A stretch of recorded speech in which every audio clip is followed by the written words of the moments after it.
Hey, beautiful people. Looks like I'm up to be Chicken Little and run around with my head chopped off and telling everybody the world's going to end. This ain't a cry wolf, though. This is the real deal. We are at the end of the interglacial period. 13,500 years. And at the end of the interglacial period, there's always a big ice age that comes in, right? Well, here we are. We're all fooped. We are all at the end of the interglacial period, and no one has a clue as to what horror is about to happen if humanity collectively does not get together and close the Earth's pyramids as soon as possible. We're going to get into why these pyramids need to be closed. We're going to be talking about a type 3 society on a Kardashian scale. All right, moving right along here. This is a great ending to Planet of the Apes, Planet of the Reoccurring Global Flood.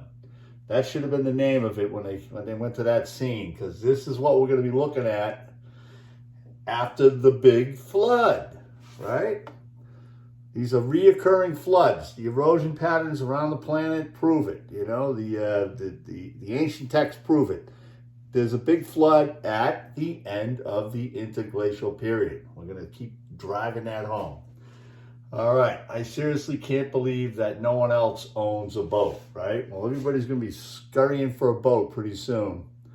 I did some time on this beautiful ship right here, the USS Miller. It was commissioned a destroyer, and then it became a fast frigate for whatever reason, doesn't matter. But I spent 95 days on this ship in the Persian Gulf when they first took the hostages. In the 80s, right? And 70 hostages. So we were floating out there literally for 95 straight days. That's half the time that Noah did on his big boat.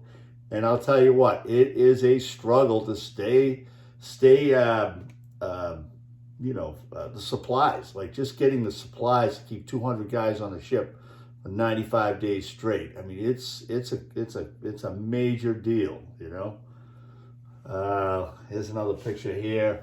After the release of the pyramids, the Great Flood book right here. This is, can't really see it that well, but there's water underneath. You got the pyramid on the throne.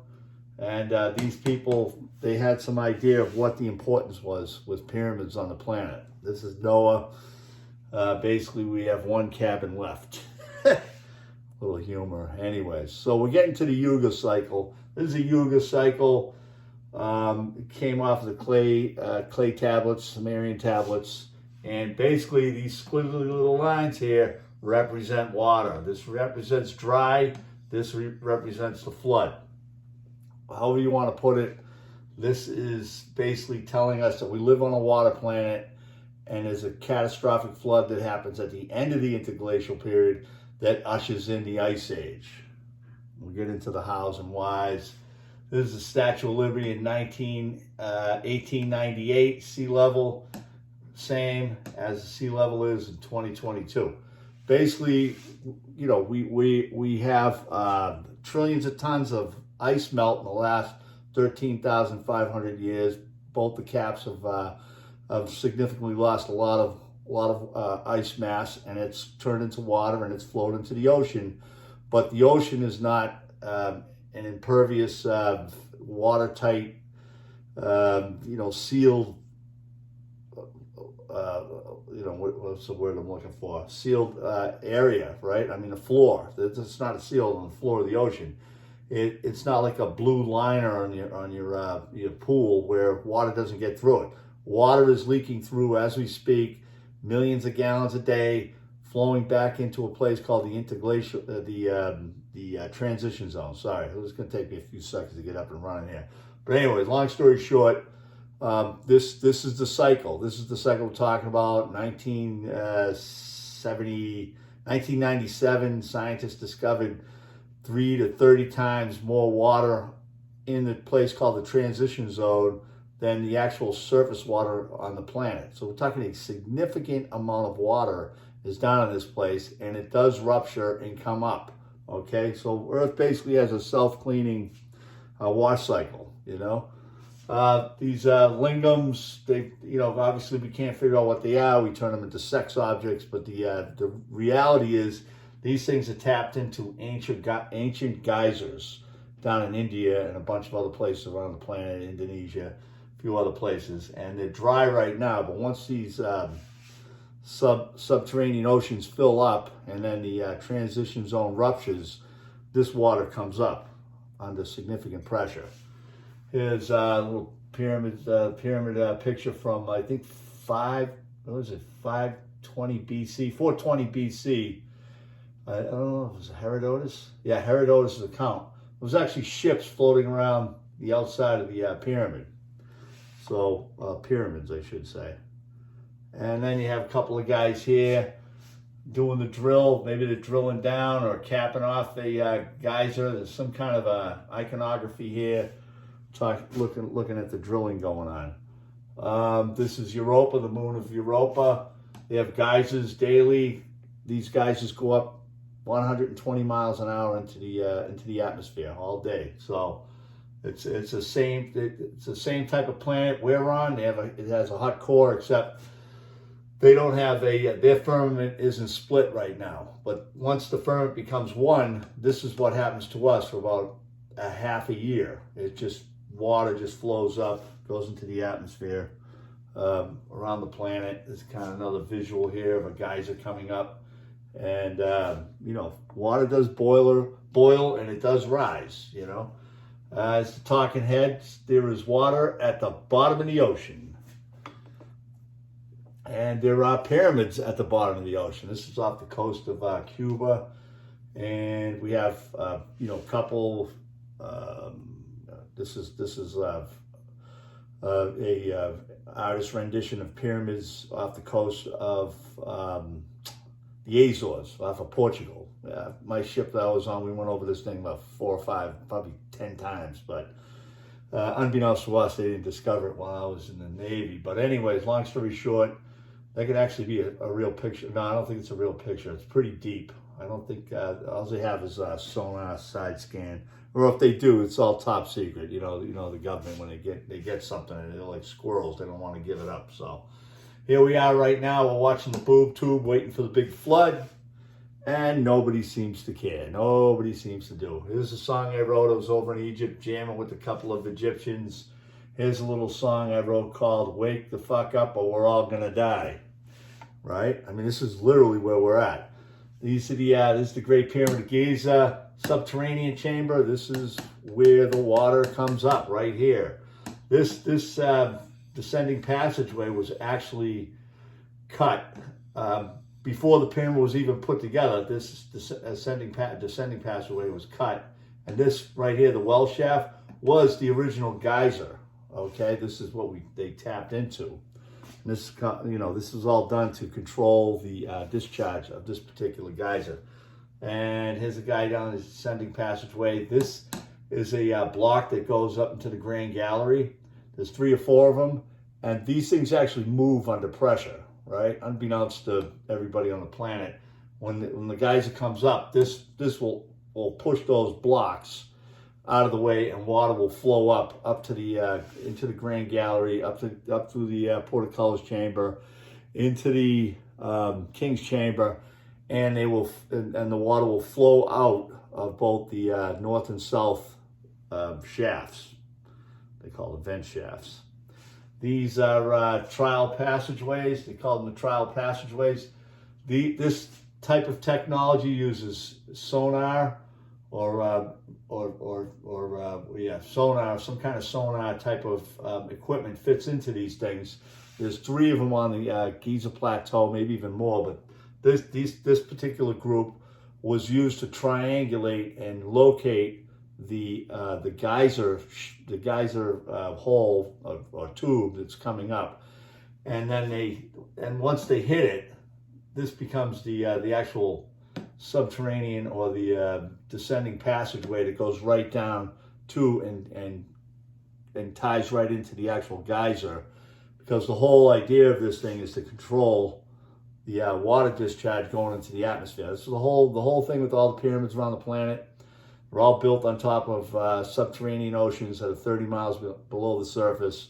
Can't get to it, but these things are filling up as we speak. This is the part of the process. It fills up, And then if the transition zone ruptures, you get super hot water that goes up into these oceans, and they explode, and they go into the atmosphere. The whole concept behind this is to keep the water from going into the atmosphere that goes through the geysers that come up through dry land onto the continents, right? You want to keep that moisture, down. You buy some time. We're trying to buy time over weeks and months.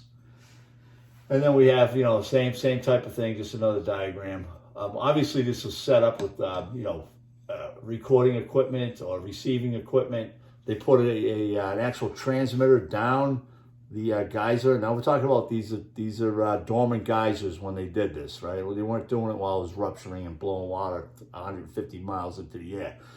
They put a receiver down in there, 300-400 feet, and then they use their equipment to locate it.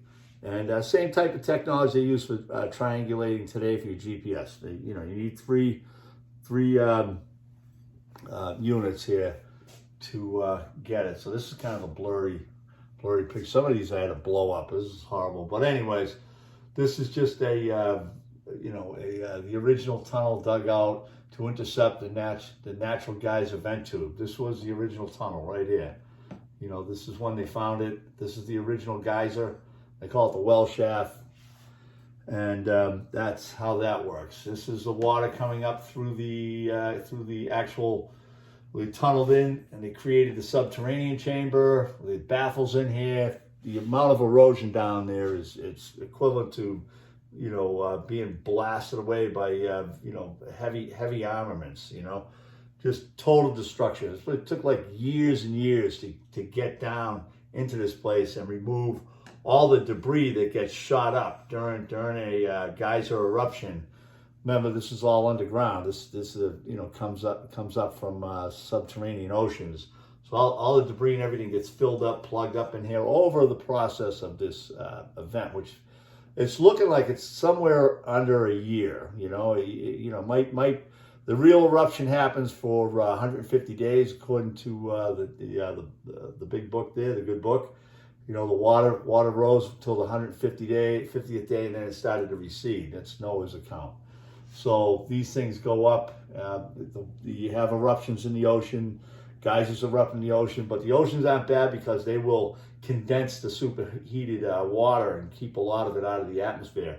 It does crash the conveyors, the ocean conveyors, this water, and but basically, if the pyramids are left open, we're talking snowball Earth, right? We're talking about a severe crash, a real traumatic crash into a snowball Earth, where the last previous 8 to 9 interglacial periods, it's been a slow descent into an ice age, nice and slow. Life survives. But if you have all the pyramids open and these geysers are allowed to hit the atmosphere, you're going to have, a 100-mile thick cloud, and you're going to go, into a block of ice. It's going to be Earth block of ice, We got Jack Torrance in here at the Overlook Hotel. He was always the caretaker, just in case. And then this is part of the grotto that actually is in the well shaft. The original well shaft, and there's blocking mechanisms in there, granite blocking mechanisms that keep this thing closed and put the water up the descending passageway up into the Grand Gallery, and so on and so forth. So there's a couple of the baffles, what's left of the baffle system in here in the subterranean chamber. And this is I don't know if can you see this? And this is just completely ripped apart. Everything in the pyramid is cut perfect. You can't stick a hair in between the blocks. Everything's, mirror finished. But you come down here, this is where the geyser actually takes a right-hand turn, and this is the first hit coming up out of the earth. So this is erosion. You can call, whatever you want to just speculate this, that, or the other thing. At the end of the day, it is erosion. Subterranean chamber, GP1, gouged out by high pressure water vapor geysers. Pyramids are built over these natural geysers to control the ice ages. It's kind of like a real simplified drawing. Excuse my artwork, but you know, there's a subterranean ocean right here. This is land. This is a pyramid over a geyser. This is no pyramid over geyser, just shooting straight up into the atmosphere. Snowball Earth, right? Water erosion around the Sphinx was from subterranean ocean flowing through the pyramids. Robert Scoch was right. Hope I'm pronouncing that, Big Rob. Going out there making it happen. Any you guys hang out, Rob? You send them my way. You know, send them a link to the video. Try to clue them up. We gotta get this picture back. Come on, baby. Come on, man. Jesus Christ. Oh, sorry for the blasphemy. All right. So, anyways, this is kind of what we're dealing with now. You know, I mean, I got this Mickey Mouse computer. I got to get a better unit. Here we go. All right. So, there's ships on the there's ships on the Giza Plateau. They're all over the place. You know what I mean? It's like you know, there's arrows. You know, there's subtle hints. You know what I mean? That these places were flooded. Okay, and there's water flowing, and ships are buried all over the plateau. So it's just like, hello, these things are dealing with water that comes up from the deep. Okay, let's see, what else we got? The shafts relieve geyser water pressure from the subterranean oceans. They don't align with the effing stars. The stars was a great theory, but it's time to move on, people. You know what I mean? I'm not here to pick on my previous mentors. I follow those guys. I'm standing on their shoulders now. So, and pretty soon I'll be standing on their heads, keeping my feet from getting wet, because this is the direction this planet's going to. You know what I mean? Just kidding. I won't do that. But it's an old staying in the Navy. So, all right. So we have subterranean ocean. We have water coming up the descending passageway, going up. You know, coming up the descending passage. Up the ascending passageway, through the Grand Gallery, into the King's Chamber, and the King's Chamber, it flows out the shafts. So it's a telltale. This is a piece of equipment.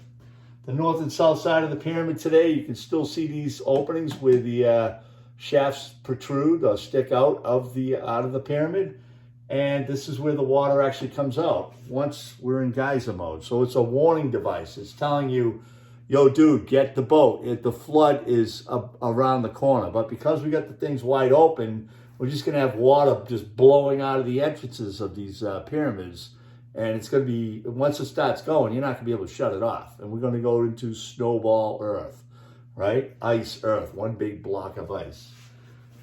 Massive loss of life. Massive, right? All right, here's the water flow again, just to reiterate. It's coming through. Right here, and like I said, these openings are still there. The Queen's Chamber, just so everybody's on board. The pyramid was rebuilt, enlarged. Wasn't rebuilt, it was enlarged, and they shut down the Queen's Chamber, which used to be the which was the highest chamber in that pyramid. That used to operate, and the actual shafts were opened.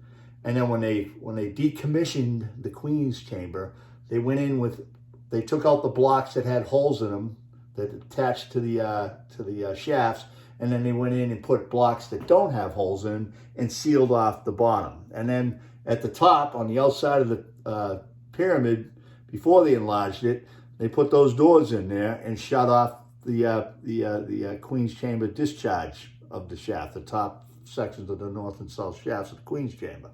The robot went up there, and checked out. Essentially, they decommissioned it, right? And then they went into the King's Chamber. They built the King's Chamber. Everybody knows the King's Chamber. There's multiple, relieving chambers above it. But those shafts were set up as instrumentation to warn the folks the flood is coming, all right? And then what comes to mind is, for the love of God, it's all about the flood, you know? So there you go, okay. And thought for the day, how to un-FK the Great Pyramids of Giza from the bad theories. Not bad theories, but it's time to move on, people. You know, you got your 10, 20 years, you got your fame, you sold your book. Now it's time to, like, you know, get off your freaking horse and get out of the way. Basically, just get out of the way. You know, if you're not gonna try to help and save humanity, get out of the way. You know what I mean? You got the connection to the level of press and radio, and you got the fancy shows and all that other stuff. It's time to get out of the way, dude, because you're causing a problem now, because you're misdirecting everybody's energy and understanding about what these pyramids actually do and how these ice ages actually begin. Milut Milankovitch, you know, good job, you know, good stab at what causes the ice age, but that ain't it. Meteorites, asteroids, that ain't it. This stuff is precision. We're talking about precision, not just like, oh, we're going to get hit with this, or a comet, we're going to hit with a comet, or the sun's going to take a nap. I don't know. I've studied like engineering my whole life, and generally nuclear fission, fusion doesn't take a nap. It's mass driven. So, and somehow mass is going to like disappear from the freaking sun and let it cool down is pretty bizarre. You know what I mean? It's not the sun cooling down. It's the planet and the atmosphere. That's why we got all these clouds in the sky. Some of them are man-made, you know. It's a theory. People, you know, it's like some kind of a, you know, conspiracy theory that they're putting man-made clouds in the air to cool it down, right? Well, you don't have to, because once this geyser goes off, it's going to be putting out its own clouds, and it's going to shut everything down. All right, just driving that home. And then the look I get when I say the pyramids are subterranean ocean control valves for minimizing ice ages and global floods. So basically, at the end of the day, when the at the end of the interglacial period, you got three things going on, right? You have a flood / combination geyser event, right? The transition zone ruptures, and that's what we call the firmament. The firmament's split right now. The water's down in the transition zone. Once the firmament becomes one again, the water rises up above the surface of the planet, but with the advent of geysers, right? You have geysers in the ocean floor and geysers on land. So the Type 3 society, they knew what was going on this planet. They knew the environment. At the end of the interglacial period, put the pyramids over these geysers to minimize the vapor going into the atmosphere, which minimizes the crash, the ice age crash that we go into at the end of the interglacial period. Minimizes the loss of life. People survive, right? There's warm places, there's inhabitable places. Once the firmament splits in two again and the water recedes back down to this the transition zone, which is pretty simple mechanics. I'll do another video on how water can go back down and how water goes back up. It's pretty simple. I spent 30, 40 years in the power plant industry working on boilers, vacuum chambers. It's pretty simple mechanics. It's not a lot of like, you got to believe in this and you got to pretend this happened. It's none of that stuff. It's pretty logical, right? So we'll get into that. But the bottom line is, it's real and it's coming. It has always come. It's like four trips of precession, right? You got four units of precession equal 104,000 years of ice age, and then by then you get into the interglacial period, the warming. You get the warming trend after four separate cycles of precession, which equal 104,000 years. Talking a year here, a minute there, we're not splitting hairs on time, but generally this is what we're talking about. So that's how long it takes for this interglacial period to come into there's nothing magical. It's not the sun. It's not the center of the universe. It's not the center of the galaxy. It's not the other galaxy next door. It's just a long, slow process of heating up, warming up the planet, and it just trips. It hits a tripping point, and then you're into it, right? So the bottom line is, it's just incidental, right? What's of paramount importance is dialing in on what causes the ice age in the interglacial period, and this is the technology left over. These are the people we've got to, you know, fight about. You can see they're all drinking out of their plastic cups. These are the idiots. These people are in charge. You know, I shouldn't. You know, I mean, they're the ones that are running the planet right now. So this is what we're up against. Anyways, long story short, that's it. I wanted to dedicate this film to my late wife, Pamela Jane. She passed recently, at the beginning of the year, and you know, she allowed me to do my work and write the books and things of that nature. It was you know, it wasn't without you know, difficulty. I mean, there was a few times I wasn't allowed to use the word pyramid or moon in the house, literally. You know, I had to write books in private. You know what I mean? You know, in secrecy. So, anyways, yeah. So this is a tribute for her. And yeah, so I guess that's it. But that's the best I could do. I did another video. I did a video similar to this, and the visual, the pictures were just wiped out because I didn't have the right angle to keep the light off of it. And so this is a do-over. So hopefully I get this uploaded soon, and people can enjoy it. But anyways, really, you know, bang the drums. You know. Send me some comments. Share this to all the you know, people that are all, you know, patting themselves on the back with their great ideas. This is serious stuff, man. It can't get any more serious than this. All right, love yous all. Peace out, man.